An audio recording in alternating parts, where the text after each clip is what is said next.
Well, you know how sometimes, Ryan, you can predict the future. Well, not actually, you can't ever predict the future, but I'm just saying, man, I woke up this morning kind of dark outside and cloudy and rainy up here in Maryland. And I thought to myself, man, I just keep on thinking about that loss against Notre Dame and how do I get over it?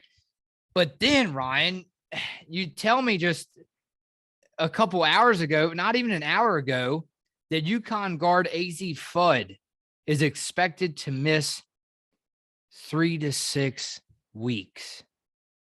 When I thought my star player, our star player, was returning Thursday. And now all of a sudden I'm turning to Ryan again and just asking why. And I think it's kind of interesting the way I left it off our last episode, Ryan. If you remember how I opened it up against that game recap against Notre Dame, and I said, Ryan, and of course I didn't know this news would come out, right? It makes me want to grab, some paper towels and just express my emotions. I know I can't do that with you on this podcast, but man, I think it's interesting the way I left it off. I said, Ryan, are we looking at a bigger issue than just one loss? And now this. Yeah, I mean, it's really just, I mean, it kind of leaves me speechless again because I'm honestly not really sure what to say because, I mean, obviously with this injury now, UConn's only going to have 8 healthy players with Dorka Yuha's status still unknown. So for the next 3 to 6 weeks, I guess if Dorka Yuha's is unable to return, UConn's only going to have 8 healthy players. So I think what we saw with that Notre Dame game in the second half, even though Azzi Fudd was able to play in the first half, came back with the injury, and now, of course, we know that the timetable she's going to be out, which is obviously detrimental to the team. And we saw in the second half versus Notre Dame, the UConn offense couldn't really get anything going besides Lou Lopez Seneschal and her offense. And with Azzi Fudd off the floor, we really didn't see any offensive production besides Lou. So it's going to be really important, I think, for Nika Mule to step up. We saw her make a couple threes. We saw her be more aggressive on the offensive side of things in that game. So I think for Nika Mule to step up offensively is going to be something that needs to happen for this team. Also, I know a lot of people are high on Caroline Ducharme, and a lot of people say we don't talk about her enough, but I think we're going to be talking about her a lot in this next coming 3 to 6 weeks and however many games. I think 4 to 12 possible games that Azzi Fudd is going to miss in that timetable. But Caroline Ducharme, I think, she's probably going to start, honestly, with Azzi Fudd out now. I think she's the next player up in terms of the guard position.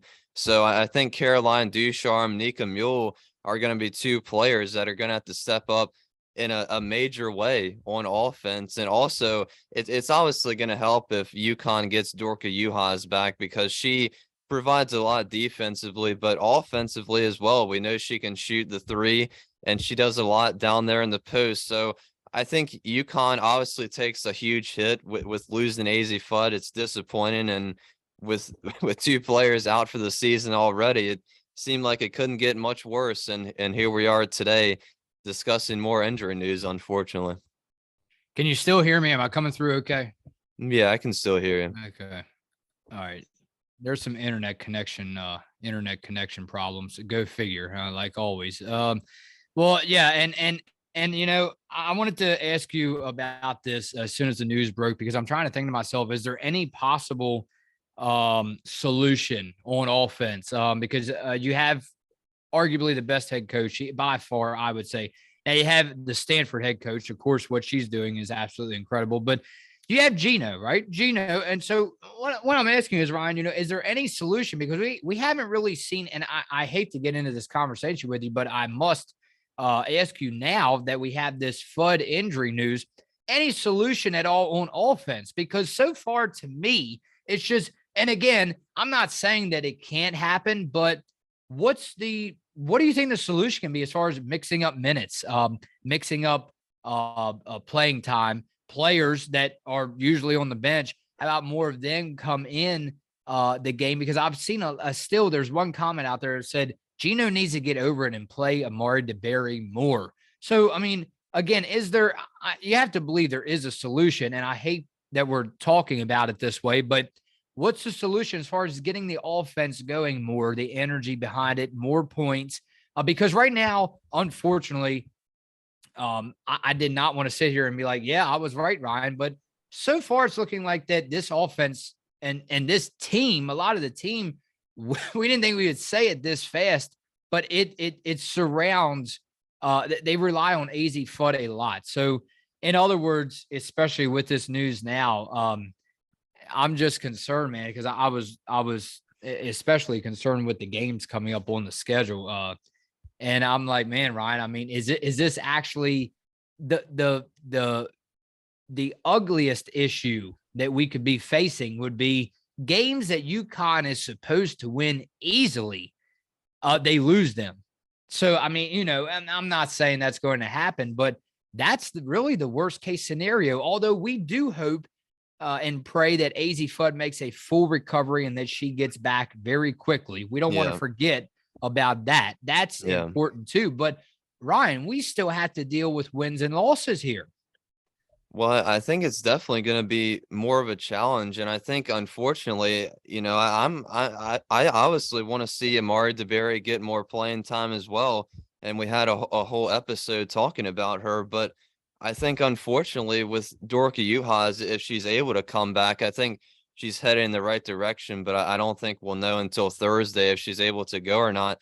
But I think with Dorka eventually coming back, I can't see even with Azzi going down for the next possible 3 to 6 weeks. I really just can't see Amari DeBerry getting much playing time still because I don't see Gino putting 3 forwards on the court at the same time. So it's still going to be Aaliyah Edwards, Aubrey Griffin, and obviously when Dorka comes back, she'll shift into the starting lineup, and then we'll have Aubrey and Ayana coming off the bench again. So I just can't really see Amari doing much and getting more playing time than what she would normally see. So, but I do agree. I think going down the stretch here for these next couple of weeks, I think a couple of these games, we have a game with Maryland on Sunday, a couple of Big East opponents, Florida State. So I think some of these games are going to be much closer.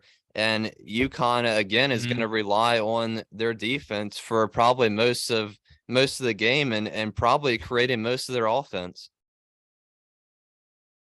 Yeah, and we have to face it again. And this is really, I mean, because we over and over again we get criticism, and I'm not saying that we love it, but that's what we're here for, to talk it out, right? And we get criticism on this podcast, and you even told me before, you're like, Phil, there's some players that we don't talk about enough, and we apologize for that. But again, man, with this is worst case scenario. I'm not sitting here saying I want to see anyone injured. I'm not saying that, man, but I go back to the same conversation I had with you when Paige Beckers was out. I'm like, why this specific player? Why? And now again, it's like I was just sitting with you less than 24 hours ago discussing when Paige Beckers went down. Now it's like Groundhog Day, right? All over again. I'm like, Ryan, out of the whole roster. Now, again, not saying I want to see anyone go out injured, but why? Why this player? Why?